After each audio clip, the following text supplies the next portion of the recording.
every year I love to throw something really random into Toycember, a really obscure toy line or some random thing I found on eBay, just to keep you guys guessing about what's coming next. This year is no different. So please, journey with me today as I share with you a little bit of childhood nostalgia and a really rare toy line. These are toys based on a cartoon called Adventures of T-Rex, an obscure early 90s cartoon about anthropomorphic dinosaur brothers who are lounge comedians by day and armored crime fighters by night. And you thought cartoons made today were weird. The brothers share the same designs, differing only in accent color and skin tone, so have fun remembering who's who. This one is Bubba, with pale peach skin and green detailing in his suit. You'll excuse the dirt on him. This is a rather old toy and not well made, so I'm not sure how to properly clean it.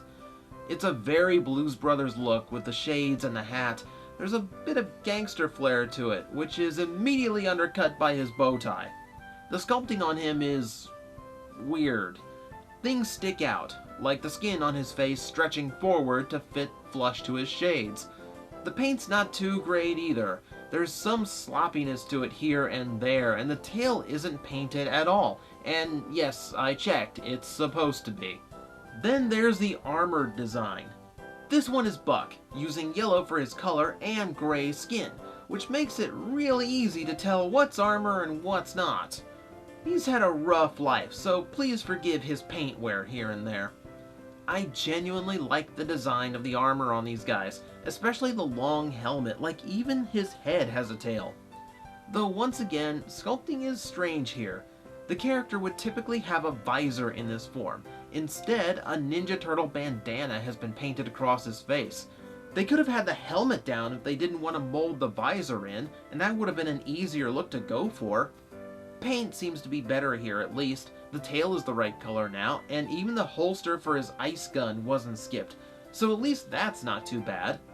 But at this point you are probably wondering, well, what do they do? I mean, for a 90s cartoon, this seems like a really lame action figure line. Well, they're not action figures. There's no articulation, there is no gimmick, there aren't even extra parts. These are one-piece figurines in very neutral poses. They are also very small, coming in at only 2.5 inches tall. So what is the deal with these anyway? Why did they make the Toycember cut? Because these were only made in Germany about 18 years ago, making these toys from a very obscure show very hard to come across. So the toys are honestly pretty lame. Barely anyone's heard of the cartoon, even less know that it had toys, and when they do come up somewhere, they're usually very expensive. Meaning this may very well be the most useless toy review anyone has ever done, and this is coming from someone who has reviewed an imaginary toy. But not everything I have is obscure. When we open tomorrow's present, I promise you, it's something you've heard of.